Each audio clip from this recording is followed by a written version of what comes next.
Welcome to Cheat Confessions. Let's get started with today's story.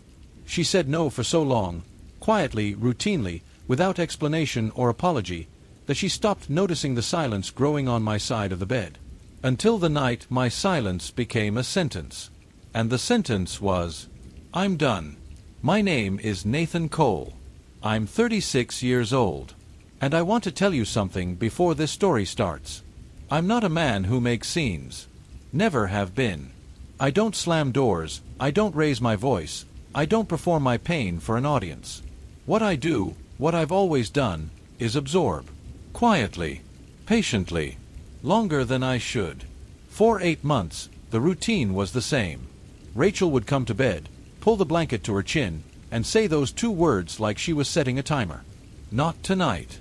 Then she'd roll over. No warmth. No explanation. No acknowledgement that the person beside her had just been dismissed again. And I'd lie there, staring at the ceiling. Patient. Loyal. Invisible. I told myself it was stress. Told myself life does this to people. Told myself the man who loves his wife doesn't push. He waits. He adjusts. He makes himself smaller so the other person can breathe. But there's a version of patience that stops being a virtue and starts being a slow death. And I had been dying in that bed for 8 months. That last night, something shifted. I don't know what was different. Maybe nothing was. Maybe everything was. When she said those 2 words and rolled over, I didn't lie back down. I stood up. And I said it. Calmly. Clearly. No performance, no build-up, no dramatic pause designed to make her feel something. This marriage ends here. She shut up like I'd fired a gun. Eyes wide. Breath caught. Hands still. And for the first time in longer than I could remember, I was the one standing completely still. And she was the one shaking. I love you, she said. Don't leave me. But the man she was saying that to was already gone. What stood in front of her was someone she had never thought to pay attention to, because she had always assumed he'd be there. She was wrong. The next morning I got dressed without checking her schedule. Made 1 coffee, just mine. Ate breakfast in the quiet and left without looking back. She sent 4 words that afternoon.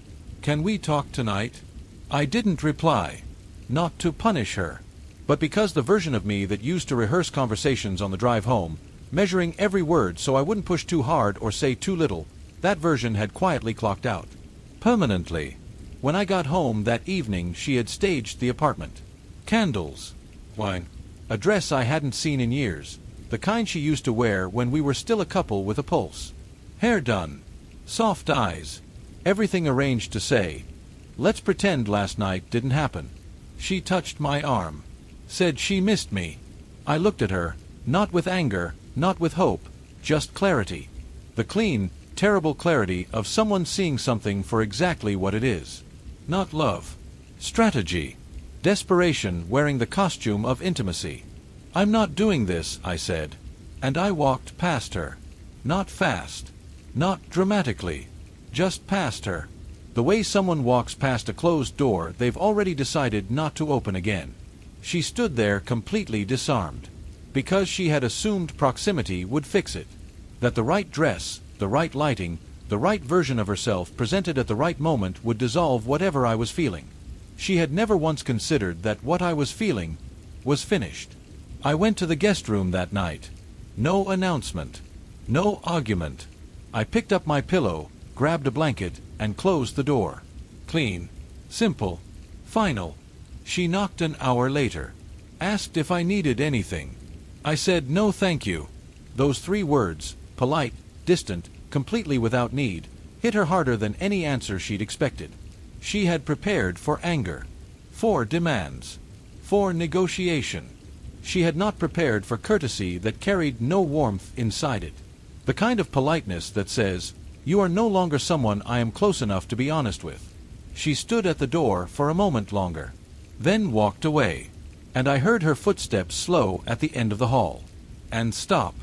Here is what Rachel didn't understand about a quiet exit. While she was unraveling, I was rebuilding. I started staying later at work. Not to avoid her, because being useful somewhere felt better than performing normalcy inside a house that had stopped feeling like home. I hit the gym every morning before dawn. Not for revenge. Not to impress anyone new. Just to feel like something in my life was still entirely under my own control.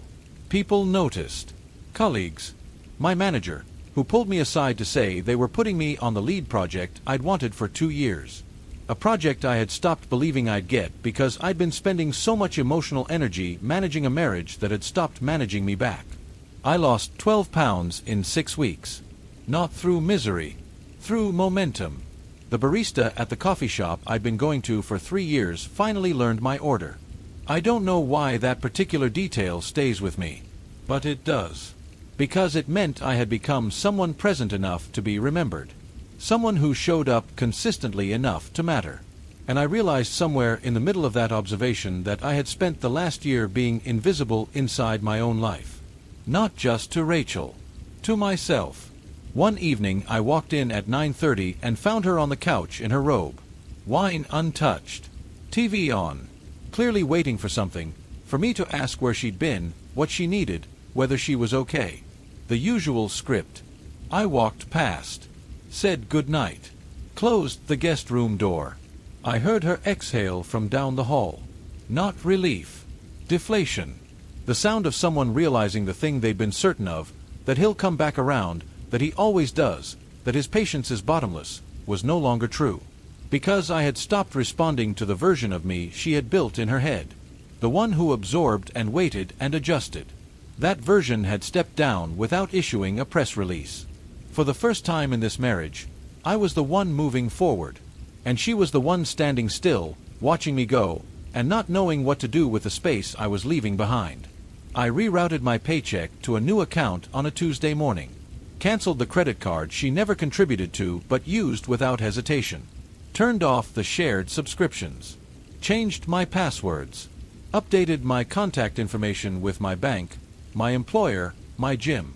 Ordered a new SIM card. Cross-referenced every financial tie and severed it cleanly and without ceremony. It took less than 40 minutes to begin undoing years of one-sided sacrifice. This wasn't revenge. It was architecture. I was building a life with a different foundation. One person wide, solid, entirely mine. She started noticing gradually. The way you sense a shift in air pressure before a storm arrives. She asked about the account. I said it wasn't joint anymore. She asked about the streaming service. I said I'd simplified. She stood in the kitchen doorway one morning, arms folded, and said, "I feel like I don't know who you are." I took that as confirmation I was doing something right. Because if she still recognized me, it would mean I hadn't changed. It would mean I was still the man who waited by the edge of the bed, hoping to be noticed. Who made himself smaller so she could feel larger. Who absorbed every dismissal and called it patience and called it love and kept calling it that until the word lost its meaning entirely. That man was gone. He had buried himself quietly, without ceremony, the night she said those 2 words for the last time and rolled over and away. She just hadn't been formally notified. And here's the part they never show you in movies. The part that isn't dramatic and isn't explosive and doesn't have a score underneath it. The part where a man sits at his kitchen table at 6 a.m. with 1 coffee and 1 plate and realizes, for the first time in recent memory, that the silence in the room doesn't feel like absence. It feels like space. And space, after so long without it, feels like the first real breath you've taken in a year. She walked in while I was sitting there. Looked at me. Looked at the single coffee. And understood something she couldn't put into words. I finished my breakfast. Rinsed my plate. And left for work without hurrying. She tried everything once the subtle approach stopped working. That Friday I came home to dimmed lights. Soft music drifting from the kitchen. Candles across every surface. A dinner I used to love. Steak, garlic potatoes, wine breathing on the counter. And Rachel, standing in the doorway in a black dress I hadn't seen in years. Hair perfect. Lipstick on. Eyes carrying the specific look of a woman who has calculated her next move very carefully and is confident it will land. It looked like 3 years ago. It felt like a performance review. I stood at the door and I took it all in. And something in me, not anger, not desire, not nostalgia, just noted it. Catalogued it. The way you catalog information that is interesting but no longer personally relevant. I set my bag down, picked up my jacket, and walked back out. No explanation. No scene. Just out. I drove to a quiet diner 20 minutes away. Ordered coffee and eggs. Sat in a corner booth alone for 2 hours and felt completely, genuinely, at peace. Not because I was making a point. Because I genuinely preferred it. The diner to the performance. The eggs to the steak. The solitude to the strategy. Because here is what she never understood. You don't rebuild intimacy with staging. You rebuild it with 1,000 small, consistent, daily choices to actually see someone. To value them before they're gone. To reach for them when it costs you nothing rather than only when losing them costs you everything. She was trying to use nostalgia as a leash. Trying to recreate the version of herself I had once chased desperately. But I was no longer chasing. When I returned home, the candles had burned low. The food was cold. She was sitting on the couch, heels off, mascara faintly tracked, and she didn't look up when I came in. I went to the guest room, got into bed, and slept perfectly.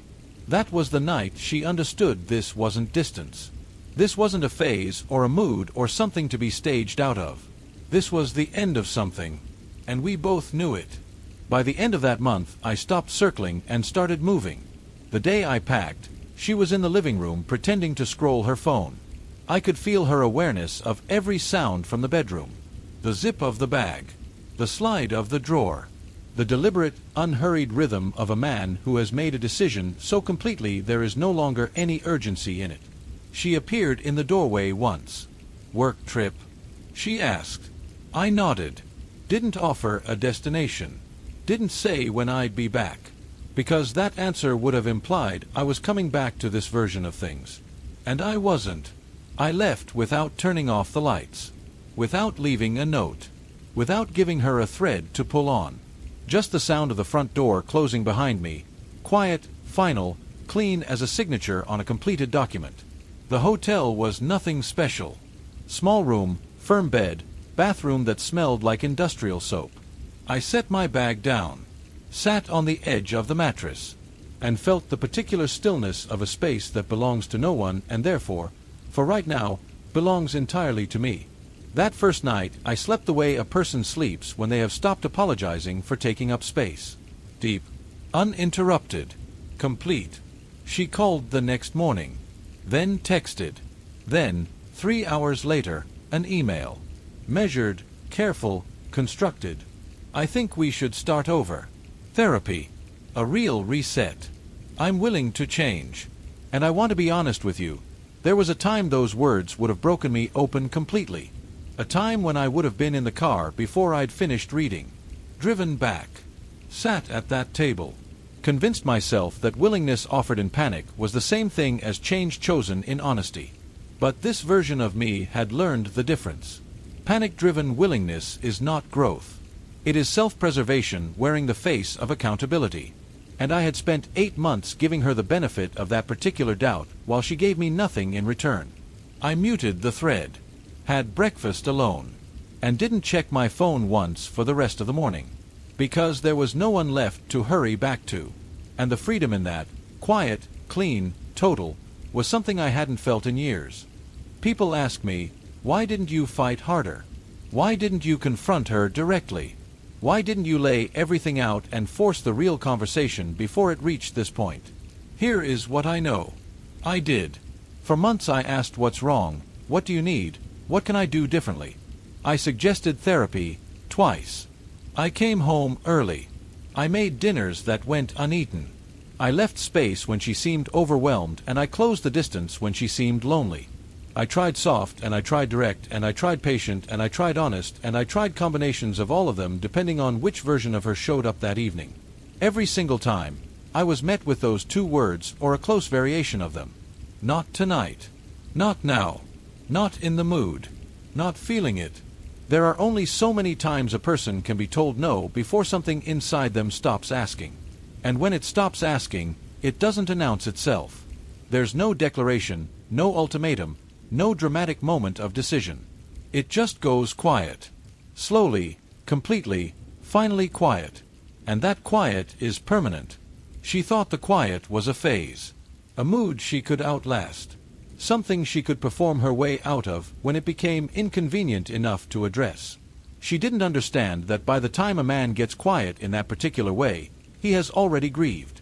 Already processed the loss in 100 small internal moments she never witnessed. Already said goodbye quietly to the version of their life he had wanted. Already buried the hope and marked the grave and started walking away from it. By the time I stood up that last night, I wasn't starting a fight. I was closing a door I had already been standing on the other side of for months. She experienced the ending as sudden. For me, it had been arriving slowly for the better part of a year.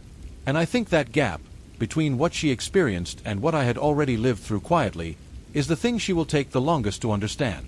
If she ever does. I didn't leave to find someone better. Didn't leave to prove a point. Didn't leave to make her feel exactly what I had felt. Though I'll be honest with you, there was a specific, quiet justice in watching someone who had been effortlessly in control for months suddenly not know what to do with her hands. I left because staying had stopped making sense. Because I had spent so long making myself smaller, quieter, more patient, more accommodating, more willing to absorb whatever was handed to me and reframe it as love, that I had completely lost track of who I was when I wasn't performing endurance. And here is the thing they don't tell you about leaving a situation like this. You expect recovery to be slow. You expect grief, regret, the hollow mornings of a man adjusting to silence he didn't choose. You brace for all of it. What actually happened was almost immediate. The gym, the project at work I finally had energy to commit to fully. The diner eggs on a Saturday morning with a book and no notifications. The hotel room that slowly started feeling less like temporary shelter and more like the first honest space I'd occupied in years. Every single small thing felt like breathing after being underwater for a very long time. She will tell people I changed, that I shut down, that I gave up without giving her a real chance. The truth is simpler and less forgiving than that. She kept saying no, to closeness, to warmth, to the basic human acknowledgement that the person next to you exists and matters, for so long that she forgot silence cuts both ways. And when the silence became hers, when it lived in empty rooms and cold dinners and texts that sat on read, that's when she finally understood what she had been building without realizing it. Not distance. An exit. This wasn't abandonment. This was the natural, inevitable conclusion of a thing she had been ending herself for 8 months. I just had the clarity to name it. And then, quietly, completely, without slamming a single door, I walked out. And took myself with me. The man who waited at the edge of the bed, hoping she'd turn over and reach for him? He's not there anymore. What's there now? Chose himself. And never once looked back. Thank you for watching.